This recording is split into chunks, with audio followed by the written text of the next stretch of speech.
Hi, it's me, Dan, and I'm here to do assignment 2, which is to report on my first playthrough of the Stanley Parable.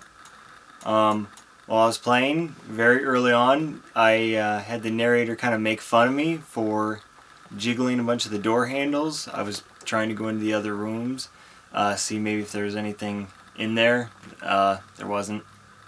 And then, when I got to the first intersection, I went left as per was instructed by the narrator. And then when I came across a broom closet, I went in there, but the narrator again told me to leave, so I did.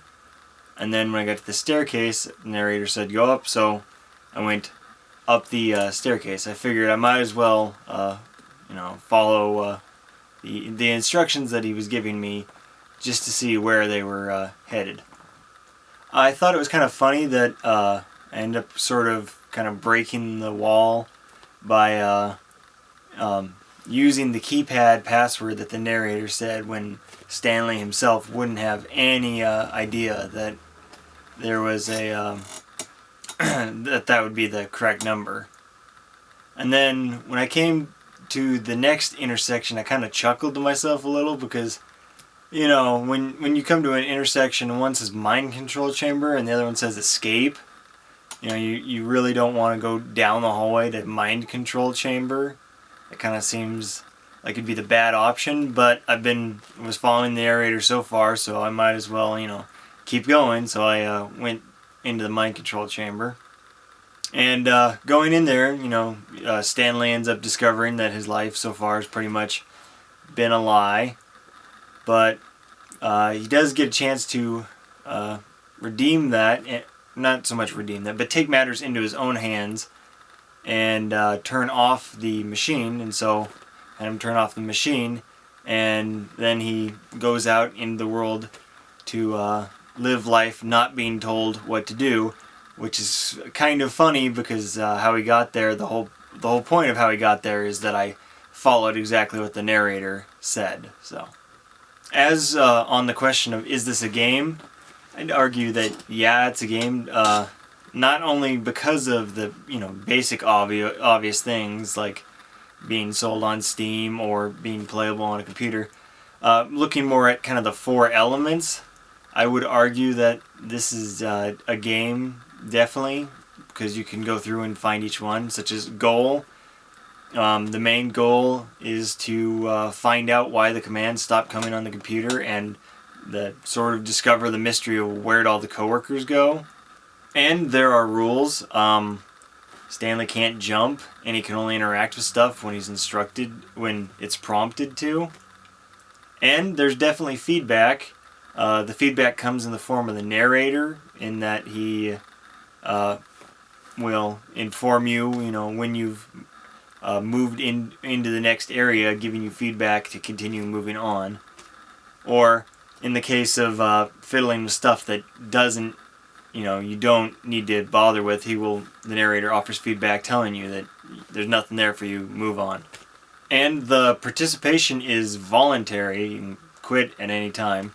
So I'd say it's a game. Even though it has the bare basics of kind of the four rules, it's still enough to qualify it as a game. So and then the second part of this is the take a look at your favorite game and then apply the four elements to that.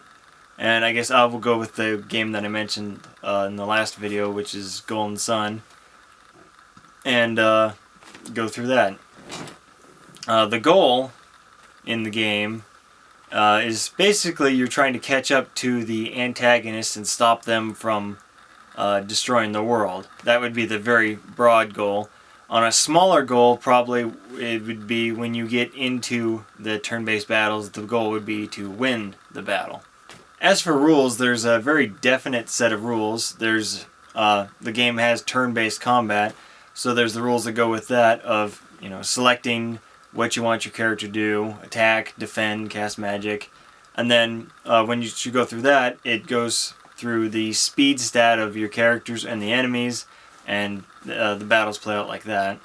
Another kind of rule with the game is that there are plenty of puzzles on the overworld map that you need to work yourself through, and doing that will get you items that you can equip or progress through the story.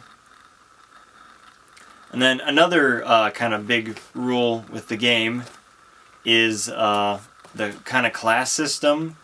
Throughout the course of the game, on the overworld map, you will find little Djinn characters that you can use them during battle, or the other useful thing is you can switch them around, what elements on what party member, and depending on how many of each type they have on them, their class changes, which changes the spells that are available to them.